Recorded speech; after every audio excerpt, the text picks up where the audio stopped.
안녕하세요. 저는 60대 중반의 여성으로 다른 분들은 어떤지 모르겠지만 지금껏 살면서 참 많은 굴곡진 인생을 살아왔던 사람이기도 합니다. 제 삶은 참으로 외롭고 힘들고 비참했습니다. 물론 결국 그 모든 것들을 이겨내고 행복한 삶을 찾게 되었지만 그 삶을 얻기까지 많은 눈물을 흘려야만 했죠. 젊은 시절에는 젊은 여자와 바람이 난 남편에게 버림을 받고 나이가 들어선 가장 믿었던 친구에게 배신을 당하며 제 인생을 송두리째 빼앗길 뻔했으니까요. 그래도 제가 인생을 포기한 그때 저를 찾아온 귀인을 만나 전 다시 제 인생을 찾고 행복을 누릴 수 있었습니다. 젊은 시절 제가 베풀었던 선행이 큰 복이 되어 다시 저에게 돌아왔던 것이죠. 그래서 사람 인생은 끝까지 살아봐야 알 수 있다고 하나 봅니다. 저는 평생 가도 잊지 못할 뼈아픈 상처 하나를 가지고 있습니다. 남편과는 20대 젊은 시절 만나 연애 결혼을 하게 되었는데요. 예쁜 아들도 하나 낳아 잘 키우고 있었죠. 남편이 엄청 돈을 잘 버는 것은 아니었지만 그래도 카센터를 운영하며 제법 먹고 살만했어요. 그래서 저는 평범한 가정주부로 30대 인생을 보내게 되었습니다. 바로 그 일이 터지기 전까지는 말이에요. 남편이 7살 어린 카센터 젊은 여직원과 바람이 났던 것입니다. 그것도 10살짜리 아들이 있는 애 아빠가 말이에요. 그때 그 일은 제 인생을 뒤집힐 정도로 저에게는 엄청난 충격적인 일이었죠. 하지만 저에게 바람 피운 것을 들킨 남편 놈은 정말로 뻔뻔했습니다. 바람 피운 상간녀에게 눈이 뒤집혀서 아무것도 보이지 않는 것 같더라고요. 그때는 간통죄가 폐지되기 전 시절이라 제가 남편과 상간녀를 간통죄로 고소하겠다고 해도 남편 놈은 화를 내며 적반하장으로 나왔으니까요. 어떻게 나한테 이럴 수가 있어. 내가 당신이랑 그거 전부 간통죄로 고소해버릴 거야. 어디 마음대로 해봐. 그런데 당신 간통죄로 나 고소하면 나랑 이혼도 해야 하는 거 알지? 그래, 차라리 고소해줘라. 그러면 내가 벌 받고 우리 미연이랑 행복하게 잘 살 테니까. 당신은 당신 자식 생각은 하나도 안 하지? 아이 아빠라는 인간이 어떻게 그렇게 말할 수 있어. 지금 당신 아이를 두고 그것이랑 살려고 콩밥을 먹겠다는 거야. 자식, 그런 건 나 필요 없어. 미연이가 자기랑 결혼하면 내 자식 낳아준다고 했다고. 너 같은 거가 낳은 자식 아주 꼴도 보기 싫다고. 그래, 그렇단 말이지. 좋아. 그러면 내가 너희 두 쓰레기 진짜 고소해줄게. 너도 네가 저지른 벌 달게 받아. 그때였어요. 정말 생각지도 못한 일이 벌어졌죠. 늦은 밤 잠든 줄만 알았던 아들이 자기 방에서 나와 남편을 붙잡고 애원했던 겁니다. 아빠, 나랑 엄마 버리지 말아요. 우리 그냥 같이 살아요. 아빠 우리 아빠잖아. 다른 사람 아빠 아니란 말이야. 그러니까 그 이상한 아줌마한테 가지 말고 계속 우리랑 살아요. 네? 아빠 나 사랑한다고 했잖아요. 아빠 아들인 내가 최고라고 했잖아. 최고 같은 소리 하고 있네. 정말 귀찮게. 이거 놓지 못하겠어? 애 교육 잘 시켜놨다. 집에서 애를 어떻게 가르쳤으면 버르장머리 없이 어른들 말하는데 끼어들긴 하고 니들 전부 필요 없다고? 남편은 저희 아들 손을 뿌리쳤습니다. 그랬더니 아이가 넘어지며 철포덕 소리가 나더라고요. 그런데도 남편 놈은 뒤도 안 돌아보고 그대로 짐을 싸 집을 나가버렸습니다. 그래서 전 우는 아들을 꼭 안으며 달래주었습니다. 그리고 아이를 위해 참으며 머릿속으로 상상했던 일을 바로 실행했습니다. 전 남편 놈과 상간녀를 증거를 잡아 진짜 고소해버린 것입니다. 남편이 범죄자가 되어도 상간녀와 살고 싶다고 했으니 지들이 원하는 대로 되게 만들어준 것이었죠. 그렇게 저는 남편에게 자의로 이혼을 당했습니다. 그리고 저와 하나밖에 없는 아들의 고생길이 열리게 된 것이죠. 남편과 이혼한다고 받은 것도 없고 당장 먹고 살 것이 걱정이 되었으니까요. 그래서 시작하게 된 것이 바로 음식 장사였어요. 다행히 남편 몰래 결혼 전 직장을 다니면서 모아두었던 비상금이 있어 그 돈으로 저희 모자가 생활할 수 있는 작은 방 하나가 딸린 가게를 얻어 식당을 차리게 된 것입니다. 힘들었지만 저희 아이를 지키기 위해선 못할 것이 없었습니다. 남편 놈에게 그런 일을 당하고 나자 악착같이 돈을 벌어 소중한 내 새끼 잘 입히고 잘 먹이며 보란듯이 행복하게 살아줄 것이란 생각뿐이었죠. 제가 차린 것은 찌개를 전문적으로 하는 가게였습니다. 처음에는 자리를 잡느라 많이 힘들긴 했지만 다행히 제가 제법 손맛이 좋아서 조금씩 자리를 잡으며 생활도 점점 나아지는 듯 했죠. 게다가 부모의 이혼이라는 큰 아픔을 겪어선지 철이 일찍 든 저희 아들은 말썽 한번 안 부리고 혼자서 뭐든지 척척 해내던 천사 같던 아이였습니다. 엄마 힘들까봐 그 어린 고사리 손으로 방 청소를 하고 빨래를 개고 알아서 숙제를 하고 장사일이 바빠 밥을 늦게 줘도 배고프다며 투정 한번 부리지 않던 비록 나이는 어렸지만 제가 믿고 의지할 수 있었던 정말 착한 아들이었습니다. 하지만 그런 저에게 남편의 배신보다 비교도 안 되는 엄청난 큰 아픔이 찾아오게 됩니다. 저희 아이가 제가 남편과 이혼하게 되고 저와 살게 되면서 전학간 학교에서 소풍을 갔다가 그곳에서 교통사고를 당하게 된 것이었죠.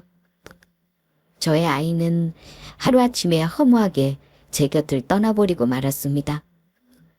그러자 아이가 세상을 떠났다는 소식에 남편도 정신을 차렸는지 저의 아들 장례식장으로 달려오더라고요.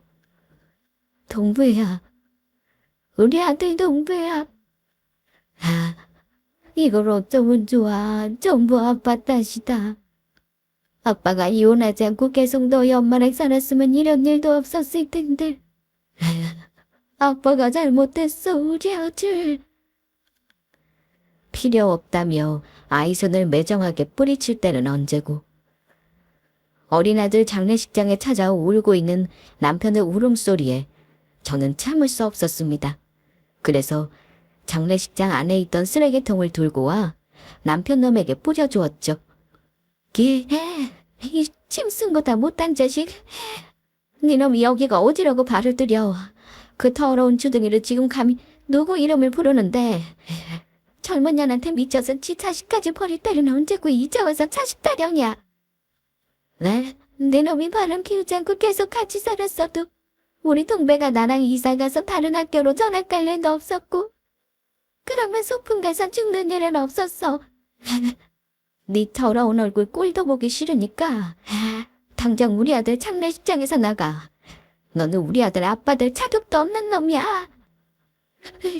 여보, 내가 전부 잘못했어. 사실 나 당신이랑 이혼하고 많이 후회했어. 미연이랑 사는데 하나도 행복하지 않고 당신이랑 동배 생각밖에 안 나더라. 그래서 미연이 버리고 당신이랑 동배한테 가려고 했는데 이게 날 놔줘야지. 내가 가면 확 죽어버리겠다고 협박을 하잖아. 여보, 우리 지금이라도 안 늦었어. 다시 시작하자. 우리 다시 합쳐서 자식도 낳고 생활하다 보면 동배도 잊을 수 있을 거야. 이 미친 자식, 이 짠놈. 어느 부모가 자식을 잊어. 소중한 하나밖에 없는 내 새끼, 내 아들 동배. 내 가슴에 영원히 묻고 살 거야. 너 어디 오늘 우리 아들 목까지 나한테 당해봐. 어린 것이 믿었던 아빠한테 배신당하고 얼마나 아팠을지. 너 때문에 우리 아들이 얼마나 상처받았는지 한번 느껴보라고. 내 새끼 살려내. 내 하나밖에 없는 새끼 살려내라고.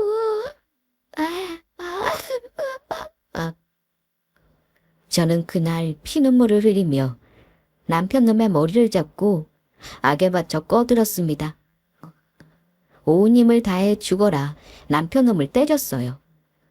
제가 반실성한 사람처럼 굴자 남편은 무서웠는지 결국 도망가더라고요. 그래서 도망가는 남편 놈을 향해 제가 이야기했습니다. 다시 한번 제 눈에 떼이면 그때는 둘 중 하나는 죽는 거라고 진짜로 끝장을 내겠다고 말해주었죠. 쓰레기 같던 남편 놈은 겁을 먹었는지 그 일이 있고 난 뒤 절 찾아오는 일은 없었습니다. 그 당시 지인을 통해 들은 이야기로는 남편은 저희 아들이 죽고 가게도 내팽개치고 파인처럼 산다고 하더라고요. 술독에 빠져 알코올 중독으로 병원에 들락거렸다고 합니다. 그래서 상간녀의 고생이 이만저만이 아니었다고 해요. 남편의 고통을 곁에서 고스란히 받는 것 같더라고요. 알코올 중독에 빠진 남편 놈을 먹여 살리면서요. 그런데 둘의 불행을 보면서도 저는 하나도 기쁘지 않았습니다. 제 목숨줄 같던 소중한 아들이 떠났는데 무엇이 눈에 들어오겠는지요. 하지만 그때 알았어요. 세상에서 가장 슬픈 일은 자식을 가슴에 묻는 일이라는 걸. 그런데 저희 아들이 떠난 후 몇 달 뒤 그런 저를 정신 차리게 하는 일이 벌어집니다. 제가 가게 장사를 하지 않고 새다 밀리자 집주인이 그럴 거면 가게를 비워달라고 하더라고요. 하지만 전 그럴 수 없었습니다. 저희 두 모자가 생활하던 방이 딸려있던 저희 가게는 저의 아들과 살던 소중한 추억이 담긴 장소였으니까요. 그래서 전 다시 그때부터 가게를 열고 악착같이 장사를 하기 시작했습니다. 아들과의 추억에 담긴 이 장소를 잃어버리면 제가 진짜 살 수 없을 것 같았거든요. 그리고 하늘에 있을 제 아들을 위해서라도 정신 차리고 열심히 살아야겠다는 생각이 그때 문득 들었습니다. 그래야 제가 죽고 난 뒤 나쁜 곳이 아닌 좋은 곳으로 가 저희 아들을 만날 수 있을 테니까요. 그렇게 열심히 일을 하다 보니 저희 가게는 요즘 소위 말하는 맛집으로 주변에 소문이 나며 예전과는 비교도 안 될 만큼 장사가 잘 되기 시작했습니다. 그래서 좁은 저의 가게로는 손님을 전부 받을 수 없어 가게 옆가지까지 빌려 장사를 하게 되었죠. 그리고 어느덧 정신을 차려보니 작은 건물이긴 했지만 제가 건물 1층 전체에 세를 내 장사를 하고 있더라고요. 그때가 제 나이가 40대 초반 정도 되었을 무렵인데 어느새 저는 돈 잘 버는 잘 나가는 가게 사장님이 되어 있었죠. 그런데 저는 저의 가게에서 생각지도 못한 뜻밖의 인연을 만나고 맙니다. 어느 날부터인가 한 아이가 저희 가게 앞에서 손님들이 식사하시는 모습을 가만히 구경하는 것이었어요. 그래서 저는 참 특이한 아이라고 생각했는데 그 아이가 다음 날도 또 다음 날도 계속해 저희 가게 앞으로 와 손님들이 먹는 모습을 구경하는 것이었습니다. 그런데 어느 날 저는 어쩌면 그 아이가 집이 가난해 밥을 못 먹어서 그럴 수 있다는 생각이 들더라고요. 그래서 전 가게 문을 열고 그 아이에게 다가가 말을 걸게 되었습니다. 딱 저희 아들이 세상을 떠나기 전 또래의 남자아이로 저희 아들이 생각나 도저히 모르는 척할 수가 없었던 겁니다. 꼬마야, 너 혹시 배고파서 그러니? 그래서 매일 아줌마네 가게 앞으로 와서 사람들 먹는 거 구경하는 거야? 아줌마가 공짜로 줄 테니까 우리 가게 들어와서 밥 먹고 갈래? 됐어요. 저거 무슨 거지인 줄 아세요? 저 배 하나도 안 고파요. 그냥 심심해서 그랬다고요. 아이는 제가 말을 걸자 그 길로 달아나듯 도망가 버렸습니다.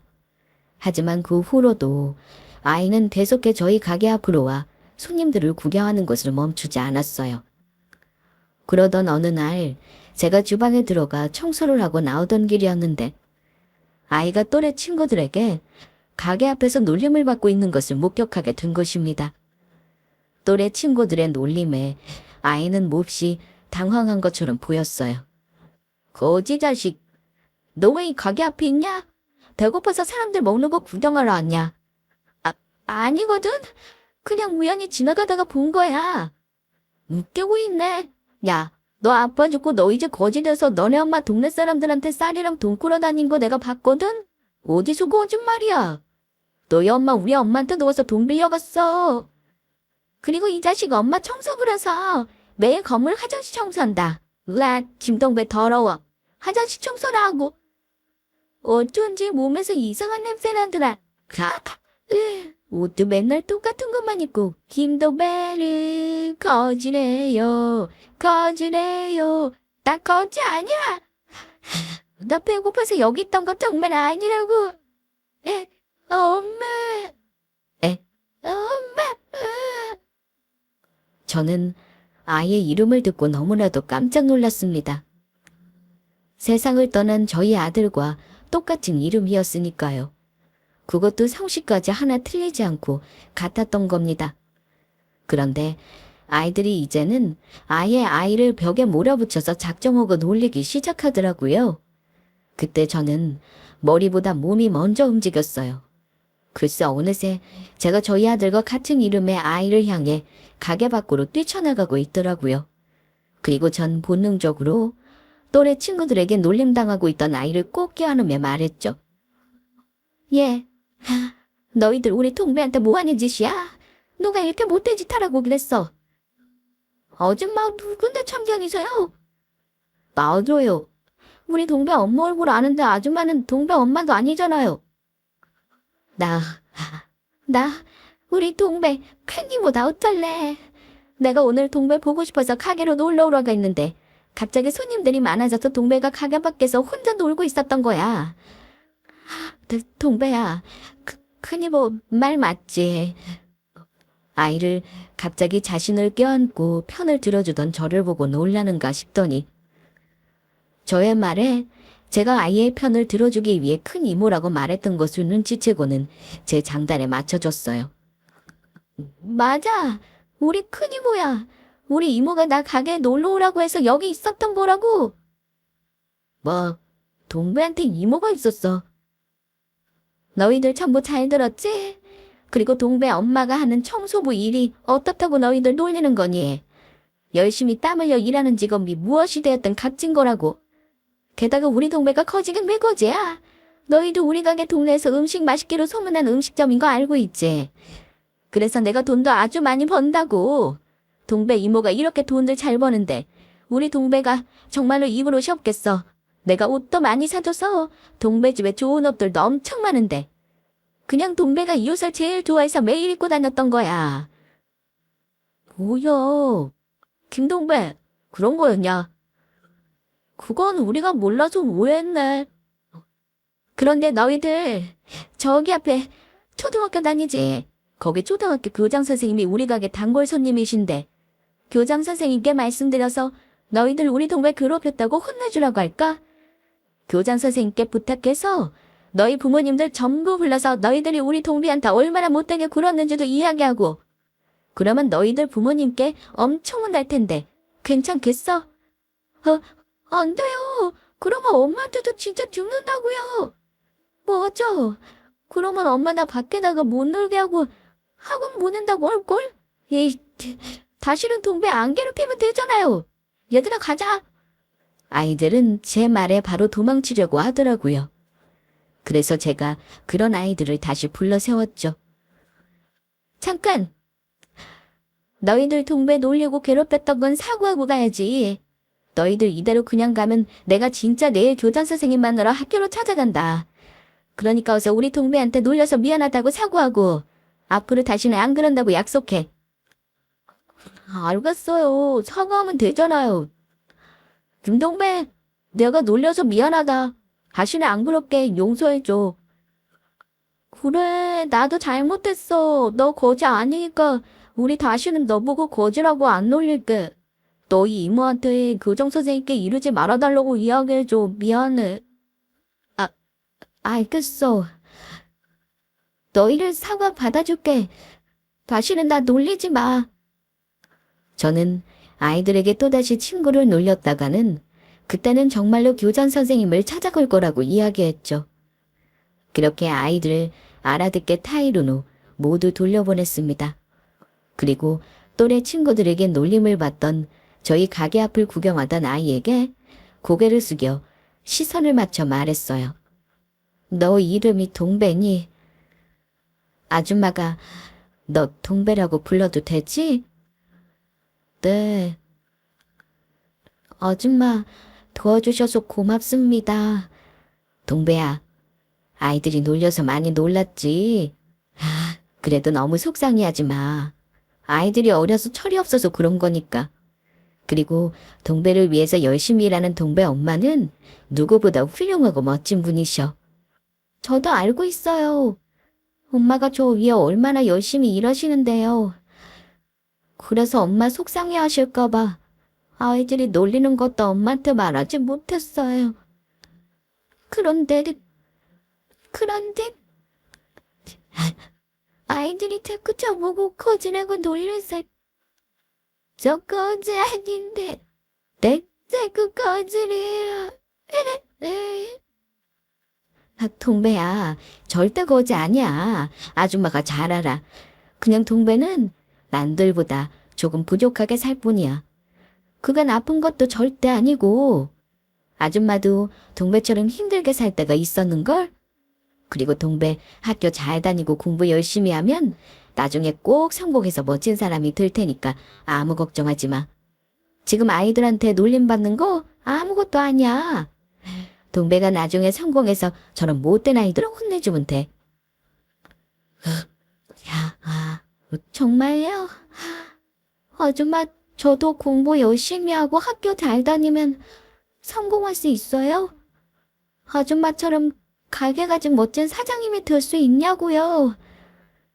너, 찌개 장사하는 아줌마가 멋지다고? 그럼 열심히 공부하면 아줌마랑은 비교도 안 되는 아주 훌륭하고 멋진 사람이 될 수 있다고. 동배라면 충분히 해낼 수 있을 거야. 그나저나 동배, 너 밥은 먹었니? 아줌마가 오늘 일하느라고 아침부터 굶어서 배고파서 그러는데 동배가 아줌마랑 같이 밥 먹어줄 수 있어? 아줌마가 돼지고기 많이 넣고 김치찌개 계란말이 해줄게. 김치찌개요? 계란말이요? 응. 혹시 동배 아직 어려서 매운 거 못 먹나? 아니요. 저 김치찌개 진짜 좋아해요. 계란말이도요. 그래? 그러면 아줌마랑 들어가서 어서 밥 먹자. 아줌마가 밥을 제때 못 먹어서 그런가 많이 배고프네. 그렇게 어린 꼬마 친구와 저의 인연은 시작되었습니다. 아이의 엄마에게 이야기해 아이 엄마가 퇴근하는 시간까지 저희 가게에서 돌보며 식사를 챙겨주기로 했고요. 맨 처음 아이 엄마는 저에게 많이 미안해하며 사양하려 했지만 제 사정을 이야기하자 동병상련 아픔을 겪었던 저의 사연에 마음을 열며 마음 놓고 아이를 맡기게 되었습니다. 그렇게 지내다 보니 아이 엄마와 저는 정말로 친한 자매 같은 사이가 되었어요. 아이도 정말로 저를 큰 이모라 부르며 잘 따르게 되었죠. 저에겐 피는 전혀 안 섞였지만 생각지도 않은 자매와 조카가 하나가 생기게 된 것이죠. 그렇게 아이를 돌보며 사랑을 주다 보니 먼저 떠나보내야 했던 저희 아들에 대한 상처도 조금씩 치유되는 느낌이었습니다. 저도 삶의 진짜 활력을 찾아가게 되었죠. 아이는, 아니, 새로 생긴 저의 조카는 아침 등교 전 항상 저희 가게에 들렀습니다. 이모, 나 학교 갔다 올게. 우리 동배 잘 다녀와. 친구들이랑 싸우지 말고 아이들이 이제 동배 괴롭히지 않지? 이모가 그렇게 이야기해주고 나서 나 괴롭히는 애들 이제 없어. 그래, 정말 다행이다. 이따 학교 끝나면 어디 가지 말고 바로 가게로 와야 해. 알겠어. 그리고 이모, 내가 이모한테 할 말이 있는데. 할 말? 그게 뭔데? 있잖아. 그러니까. 이모 사랑해. 우리 엄마 다음으로 사랑한다고. 아이는 저에게 사랑한다고 말하고 쑥스러운지 얼굴을 붉히며 도망치듯 학교로 달려갔습니다. 저희 아이가 떠나고 누군가에게 듣는 사랑한다는 말에 저는 그만 눈시울을 붉히고 말았죠. 꼭 세상을 떠난 저희 아들을 대신해 조카가 저에게 사랑한다고 이야기해 주는 것 같았거든요. 하지만 아이가 초등학교 6학년에 올라갈 무렵 저희는 헤어지게 되었습니다. 서울보다는 먹고 살기 편한 아이 엄마 친정이 있는 시골로 내려가게 된 것입니다. 그렇게 저는 저의 아들과 똑같은 이름의 조카와 헤어지게 됩니다. 떠나기 전 아이는 저를 꼭 껴안고 말하더군요. 이모, 잘 있어. 내가 자주 전화하고 편지할 테니까 꼭 나한테 답장해줘야 해. 그래, 우리 동배도 건강하고 거기 학교 가서도 친구들이랑 사이좋게 지내야 해. 지금처럼 공부도 열심히 하고. 오, 이모, 내가 크면 성공해서 이모 꼭 만나러 올 테니까 어디 가지 말고 여기서 기다려야 해. 나 그래, 이모. 동배야, 걱정하지 마. 이모는 항상 여기서 동배 기다리고 있을 테니까 동배 씩씩하고 멋진 어른으로 잘 커야 해. 이모 가게 전화번호랑 휴대폰 번호 알지? 이모 보고 싶으면 언제든지 거기로 연락하면 돼. 알겠어. 동생도 조심해서 가. 자주 연락하고. 응, 언니. 그동안 우리 동배 잘 봐줘서 너무 고마워. 내가 자주 연락할게. 언니 건강해야 해. 그렇게 저는 조카가 떤 아이와 헤어지게 되었고, 초반에만 해도 아이와 아이 엄마와 자주 연락하며 편지도 주고받고 지냈지만 시간이 흐르다 보니 자연스레 연락도 끊어지게 되었습니다. 그렇게 시간이 흘러가다 보니 세월의 흐름은 피할 수 없는 것인지 전 60대에 할머니가 되어 있었죠. 그래도 나름 성공해 작은 빌딩의 건물주가 되어 있었습니다. 제가 저희 아들을 데리고 있을 때부터 운영하던 가게 건물을 건물 주인에게 아예 사버린 것이었죠. 그래서 건물을 사며 건물을 재건축하게 되었고 1층에는 제가 했던 찌개 장사를 그대로 하고 위에는 여러 가게 임대를 주고 꼭대기에는 제가 사는 집을 지었습니다. 그런데 그렇게 세월이 흐르고 60대가 되어서까지 가끔 잠깐이지만 저와 같이 생활하며 밥을 먹었던 제가 조카라 부르던 아이와 동생이라 부르던 아이 엄마가 생각나곤 했습니다. 먼저 떠나보낸 저희 아들도 그렇지만 그 아이가 어떻게 컸을지 참 많이 궁금했죠. 소중한 인연이 끊긴 게 아쉽기도 했지만 그래도 이만하면 잘 살아왔다는 생각이 들었습니다. 이렇게 가끔 추억을 떠올리며 노후를 보내도 괜찮겠다 싶었죠. 하지만 누가 알았겠는지요. 늙은 나이, 제 인생이 나락으로 떨어질 믿기 힘든 청천벽력 같은 큰 사건이 저에게 벌어지고 만 것입니다. 친구에게 사기를 당한 것이죠. 그것도 오랜 시간 알고 지냈던 제가 믿고 있던 친구에게서요. 동네에서 오래 장사를 하다 보니 아는 사람들도 많아지고 그러다 보니 자연스레 친구가 돼 친해지는 경우도 있었습니다. 저에게 사기를 쳤던 친구도 마찬가지였죠. 사람을 쉽게 믿으면 안 되는 거였는데 오랜 시간 여러 해 동안 보고 지냈던 사이라 서로에 대해 모르는 것도 없었고 믿을 수 있는 사이라 생각했던 겁니다. 참으로 바보 같게도요. 복자 너 건물에 투자해볼 생각 없어? 투자? 아유 됐어. 이 나이에 무슨 투자. 가게 아니고 너무 좋은 기회라서 그래. 너도 우리 아들이 부동산 하고 있는 거 알지?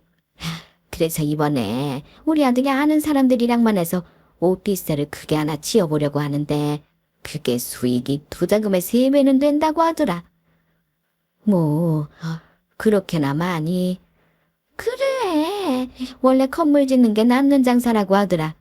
어차피 우리 아들이 하는 거니 사기당할 염려도 없고 한번 투자해보는 건 어때? 지금 우리의 사업이 투자하겠다는 사람도 많지만 특별히 목자 너 생각해서 이야기해주는 거야. 가만히 앉아서 거저 돈을 버는 건데 남 주기는 너무 아깝잖아. 우리가 하루 이틀 본 사이도 아니고 이왕 돈 벌 거면 나랑 친한 네가 버는 게 좋지.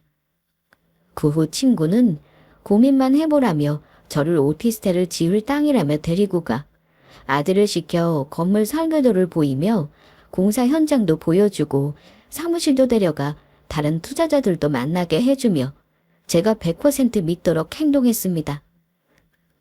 아무리 친한 사이라지만 조금은 의심을 했어야 하는데 그때 저는 왜 의심을 하지 못했는지 모르겠습니다.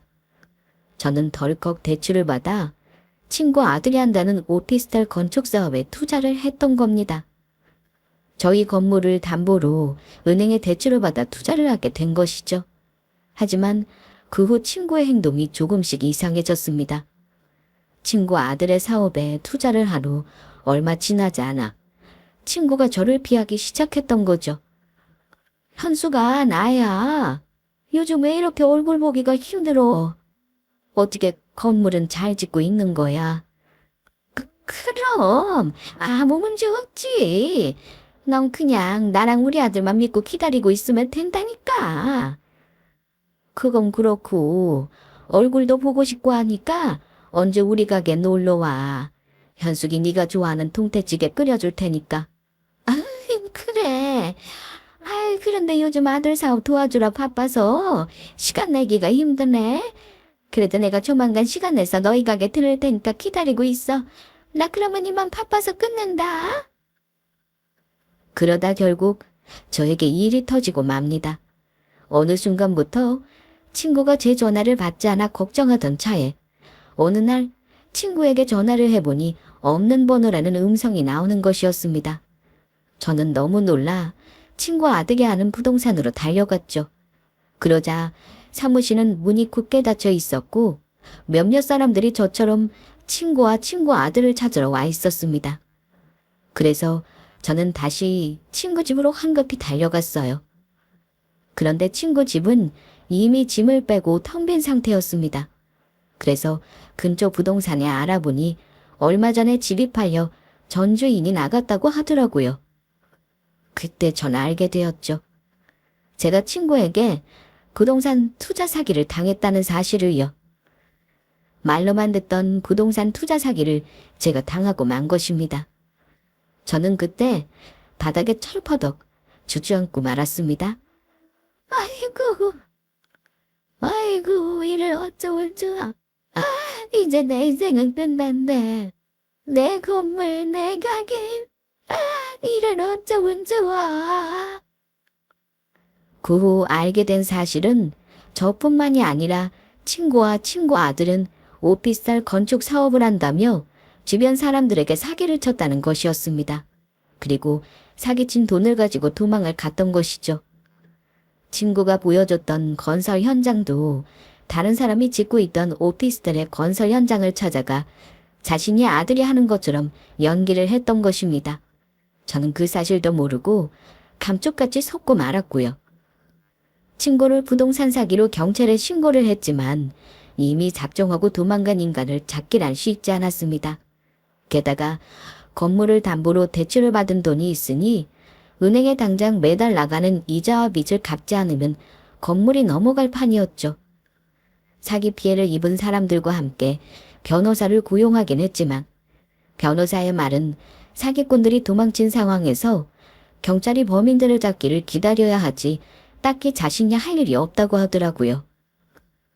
믿었던 친구에게 배신을 당했다는 사실도 충격적이었지만 늙은 나이 하루아침에 전 재산을 잃고 길거리에 나앉게 생겼으니 걱정이 이만저만이 아니었습니다.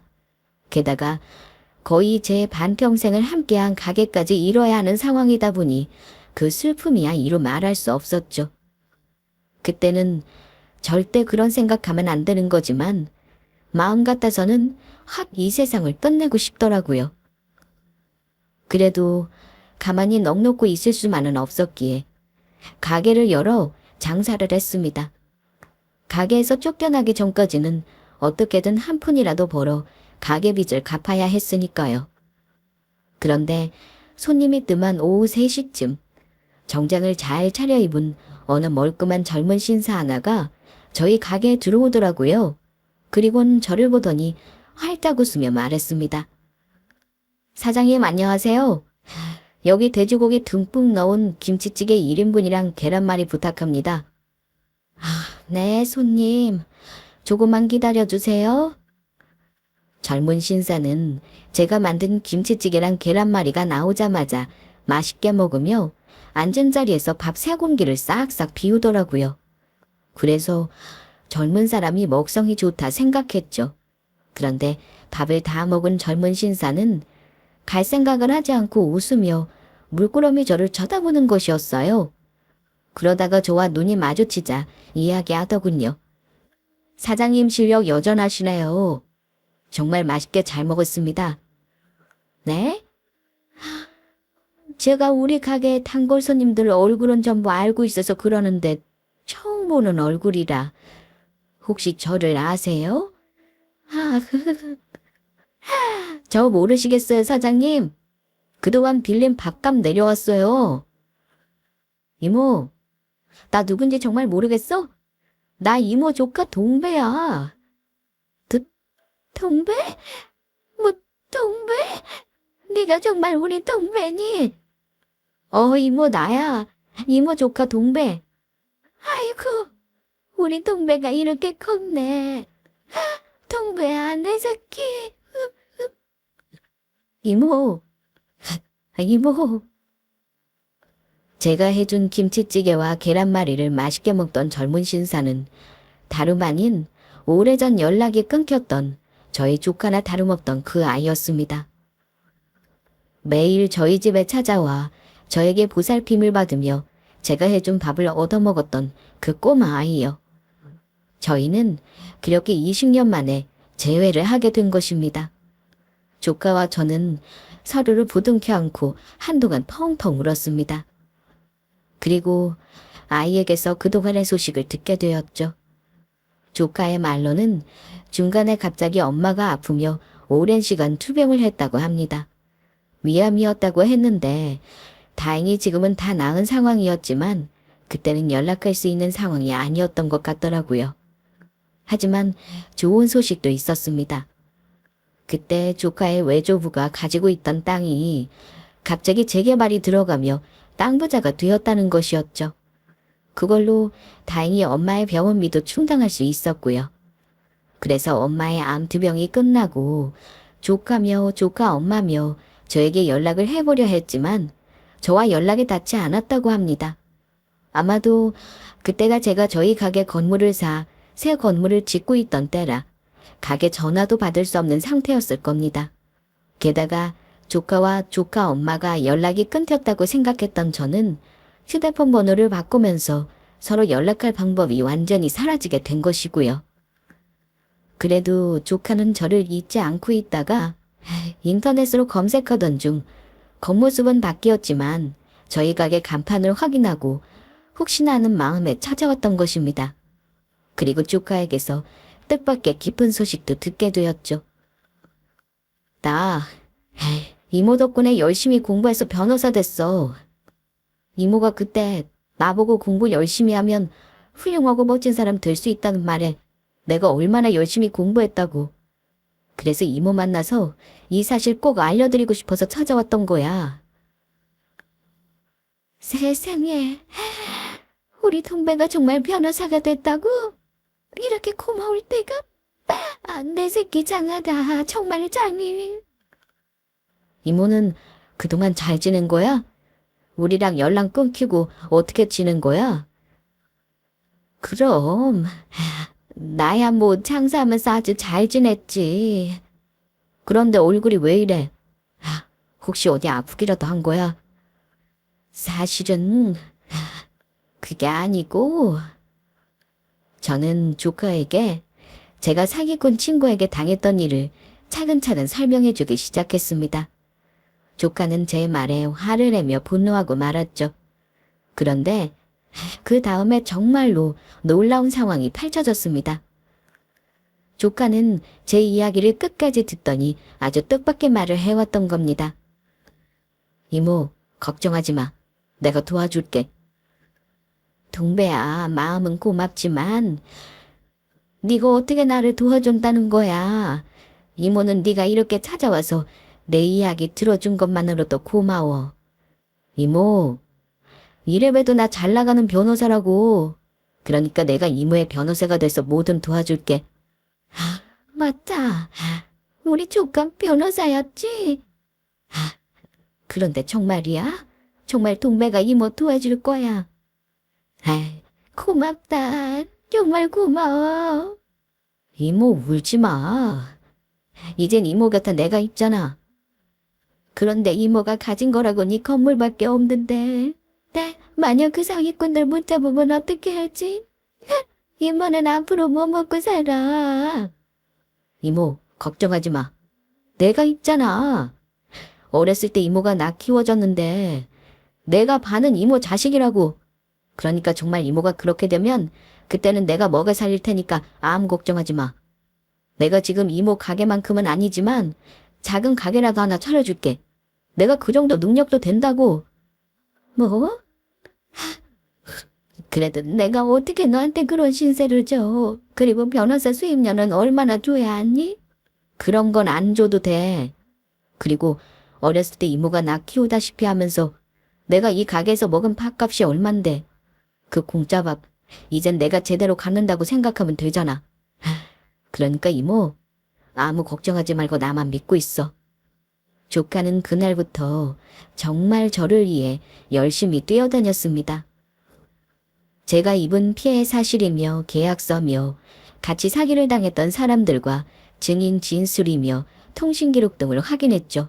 그리고 나이가 든 데다 보통 사람인 저 같은 사람이 알 수 없는 부분까지 꼼꼼히 다시 살피며 찾지 못했던 추가 증거들까지 다시 찾기 시작했습니다.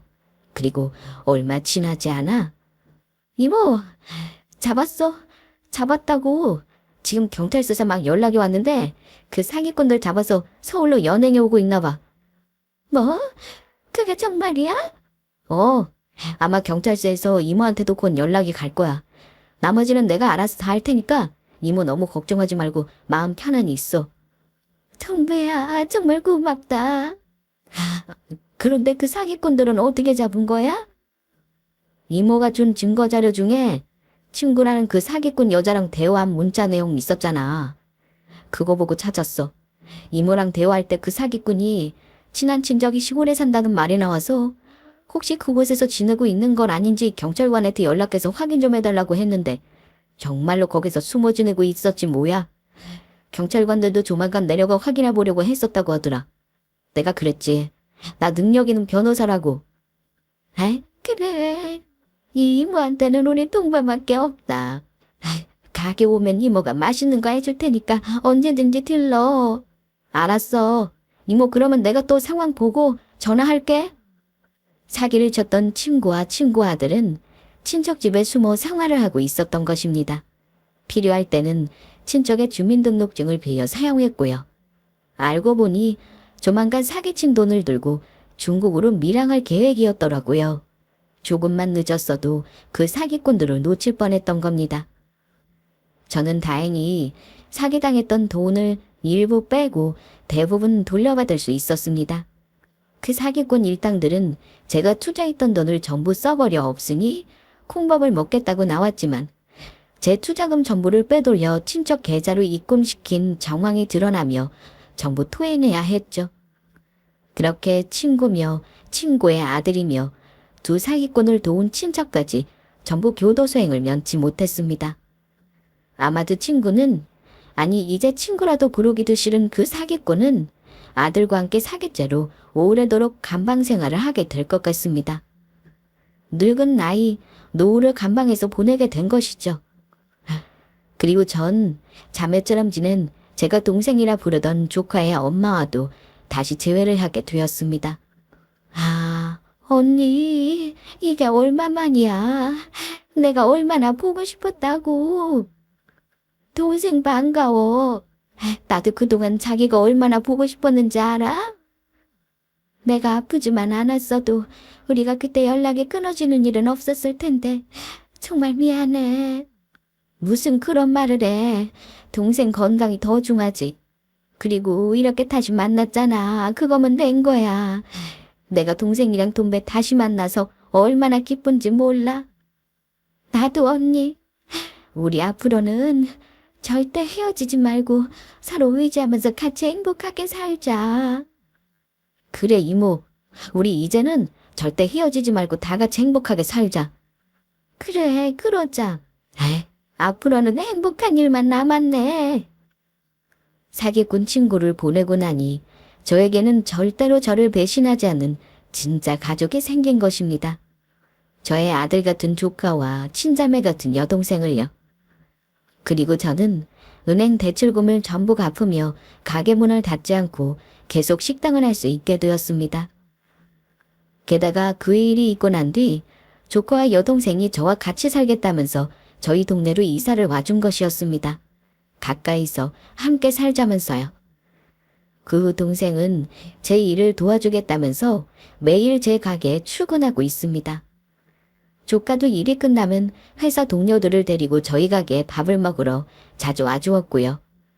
그리고 일만 알았던 저도 이제는 어느 정도 여유를 부리면서 직원들에게 가게를 맡기고 가끔은 조카와 동생과 함께 맛있는 것도 먹으러 다니며 여행도 다니게 되었습니다. 물론 여행을 갈 때도 가기 전 찌개를 만드는 비법 육수며 재료며 운영 등 기본적인 것은 미리 꼼꼼히 챙기고 갔지만요. 그리고 조카와 동생과 재회하고 1년이 지난 최근에 저는 아주 기쁜 소식을 전해드렸습니다. 조카가 만나는 여자가 생겼다는 거예요. 같은 로펌에서 일하는 회사 동료라고 하는데 조만간 저에게 소개시켜주기로 약속을 했습니다. 인생을 살면서 정말 여러 일들을 겪는다지만 제 인생은 참 웃지 못할 여러 우여곡절들이 많았습니다. 하지만 힘들었던 제 인생에도 좋은 인연들을 만나 이렇게 늦은 나이 행복을 찾게 되었습니다. 지난날에 고난했던 인생 전부를 보상받은 느낌이라고나 할까요? 그래서 저는 새로 생긴 저희 가족들과 함께 오래도록 행복하게 살아갈 예정입니다. 의도한 것은 아니었지만 그렇게 저는 제가 20년 전 했던 선행으로 큰 인생의 고비를 극복할 수 있었습니다. 착한 일을 하면 복이 온다는 말이 정말 사실인가 봅니다. 그러면 여기서 제 사연을 줄이도록 하겠습니다. 모두 끝까지 들어주셔서 감사합니다. 여러분 모두 하시는 일이든 잘 되고 건강하고 행복하길 바라겠습니다. 우리 모두 착하게 살아봅시다.